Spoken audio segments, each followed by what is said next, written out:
kalau bahasa rendahan bahwa saya tahu diri. Ya.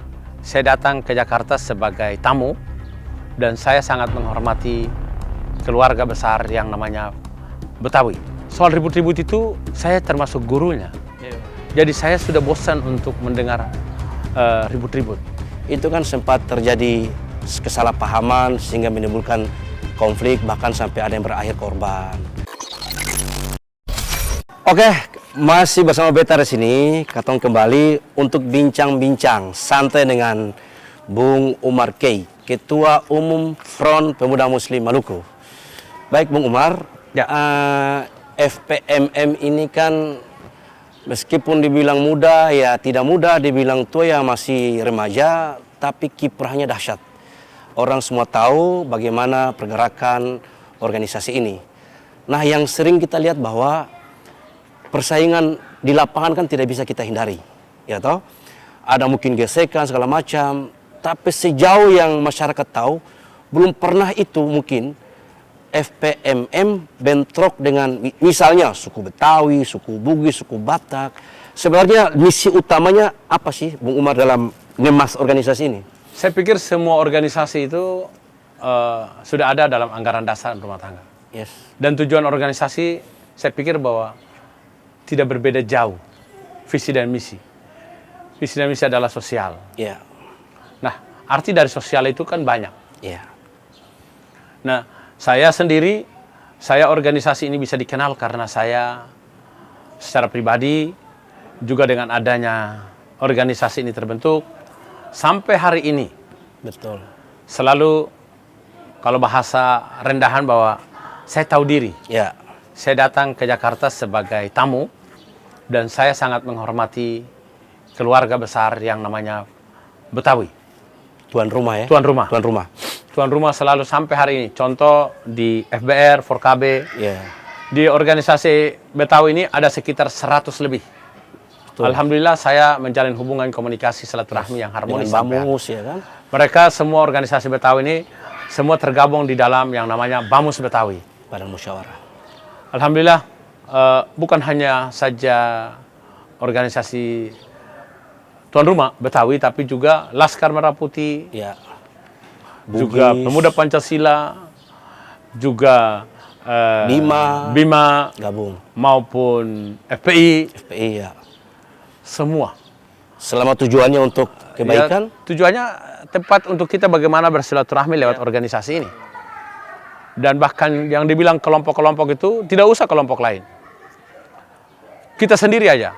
Contoh Bung Daud, Bang John, Hercules, Mamanus, semua senior-senior itu saya ajak selalu silaturahmi. Dan terutama kita punya senior yang sudah pensiun dan hari ini dia mengangkat derajat kita, Bang Ongen Sanghaji, sudah menjadi anggota DPR, beliau sudah pensiun dari dunia ini. Nah, sampai hari ini kita masih berkomunikasi silaturahmi dan selalu minta petunjuk. Juga Bang Mohtar Marasabesi, banyak tokoh-tokoh kita yang kita sampai hari ini jalan komunikasi yang baik. Makanya organisasi Front Pemuda Maluku kenapa hari ini bisa dikenal? Karena komunikasi yang baik tadi. Begitu. Jaga silaturahmi. Insya Allah. Front Pemuda Muslim Maluku. Satu lagi, Bung Umar, ada sering terjadi gesekan. Nah, gesekan-gesekan yang terjadi di bawah ini, sering kita melihat Bung Umar selalu tampil ke depan. Apakah ini memang karena misi FPMM tadi selalu menjaga solidaritas, menjaga kekompakan, sehingga bahkan ada konflik yang mungkin tidak melibatkan FPMM di dalam konflik itu. Bung Umar selalu tampil ke depan. Ini memang, apakah memang ada misi sebagai penjaga perdamaian itu bagaimana ini? Saya pikir bahwa itu ada pada semua manusia. Semua manusia punya emosi, punya kesadaran diri, dan khususnya saya pribadi dan Front Pemuda Maluku punya visi misi adalah bagaimana kita semua menjadi satu kesatuan. Kalau bahasa pepatah saudara saya Bang Jamal bukan Bang Jamal Bugis. Oh, Daeng Jamal. Daeng Jamal. Itu ada pepatahnya yang saya lupa ya. Suku karena bukan satu darah, ada pepatahnya itu.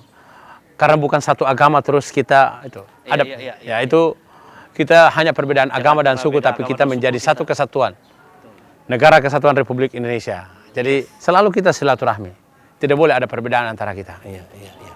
Nah, Bung Umar, ini ada beberapa bulan kemarin sering didatangi tokoh-tokoh. Bukan saja tokoh-tokoh masyarakat, tapi juga ada tokoh politik, ya kan, bahkan dari TNI Polri, ya kan. Nah, ini yang kemudian menarik, menjadi menarik dan bahkan menjadi pertanyaan. Sebenarnya Bung Umar ini selain sebagai ketua umum, apa juga ini kan ini pandangan orang ini tentang Bung Umar ini. Apakah memang menjadi bagian daripada pemerintah, ya kan? Sehingga sering ini sebenarnya ini tokoh pemuda tapi seperti Menko Polhukam itu kan orang karena setiap ada ribut di mana Bung Umar sudah tampil. Sudah tapi pasti begini. penengah. Sudah pasti gini.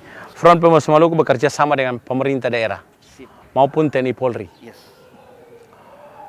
Kerjasama itu MOU di Bina Lindung sudah dari tahun 2013 di kediaman saya. 2013, lama. MOU kontrak kerjasama untuk menjaga ketertiban dan keamanan. Bahkan aset-aset negara, Front Pemuda Muslim Maluku punya kewajiban untuk mengawasi dan mengamankan. Jadi bukan hanya ketertiban dan keamanan, tapi seluruh aset pemerintah, Front Pemuda Muslim Maluku wajib punya kewajiban untuk menjaga dan mengamankan. Dahsyat. Apalagi manusianya. Iya. Kalau Oke, Bung Umar, ini kan ada berapa hari yang sudah lewat, itu kan sempat terjadi kesalahpahaman sehingga menimbulkan konflik, bahkan sampai ada yang berakhir korban. Nah, Bung Umar hadir, bahkan ini orang bilang seperti oase di padang pasir. Kok bisa menjembatani komunikasi yang terganjal antara suku ini sama suku ini. Ini apakah memang di dalam tubuh FPMM ini ada suku-suku yang sudah dimasukkan dalam struktur itu, Bung? Sehingga kan sering kita lihat ribut suku ini sama ini, Bung Umar tampil. Apakah memang mereka itu sudah bernaung dalam organisasi ini secara personal? Ya, seperti yang saya bilang tadi bahwa saya karena punya komunikasi yang baik dengan semuanya dan soal ribut-ribut itu saya termasuk gurunya. Jadi saya sudah bosan untuk mendengar ribut-ribut. Kalau saya dengar ribut, saat ini selalu muncul bagaimana untuk saya dekat agar menyatukan mereka. Dan alhamdulillah, kan saya bilang bahwa emosional itu ada pada setiap manusia. Bukan ada pada seseorang yang saat itu dia bisa bunuh orang. Tidak. Emosional itu ada pada setiap manusia, jangankan orang besar, anak kecil pun bisa bunuh orang. Di saat dia emosi, dia bisa lakukan apa saja yang dia mau. Di saat dia emosi. Nah, dengan beberapa kejadian-kejadian belakangan ini, saya terpanggil untuk bagaimana saya bisa mengajak mereka. Bahkan ada yang meninggal.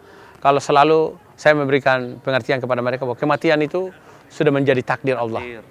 Itu menjadi sebab dan alasan.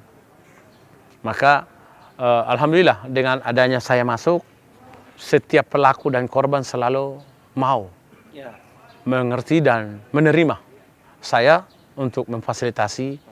Tujuannya adalah bisa bersilaturahmi kembali dan menerima kejadian itu. Iya. Sebenarnya maksud dan tujuan Bung Umar ini kan sehingga komunikasi antara sesama ormas yang mungkin selama ini masing-masing jaga egois itu mungkin sebagai perekat, ya. Salah satu sebagai perekat. Sudah pasti ke situ. Ya. Nah, satu lagi nih Bung Umar. Ini Bung Umar ini sebagai salah satu tokoh dari Maluku yang kemudian sekarang hadir Jakarta sini, bentuk organisasi FPMM, kemudian kegiatan sosial berupa beasiswa dan ada bagi-bagi untuk anak yatim tiap tahun, itu rutin loh tiap tahun. Nah, ini yang masih pertanyaan yang muncul. Misalnya ini Bung Umar kan istrinya ada empat toh? Tinggal tiga. Anaknya 23. Nah, ini bagaimana Bung Umar?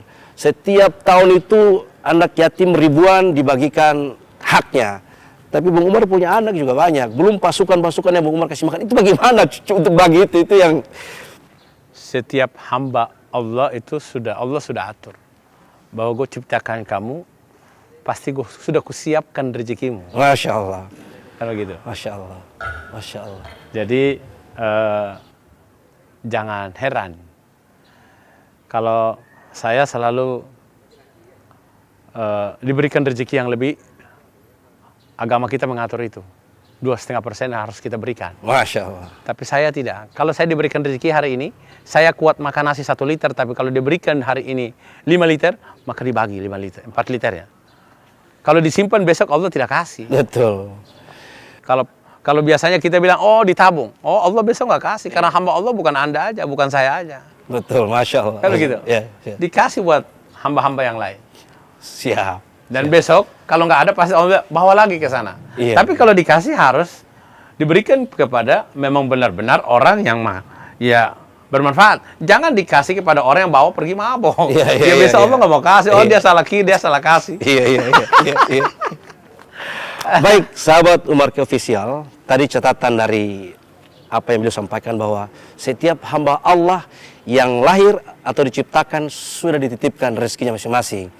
Banyak berbuat supaya Allah tambahkan rezekinya. Amin. Kita kembali setelah segmen berikut ini.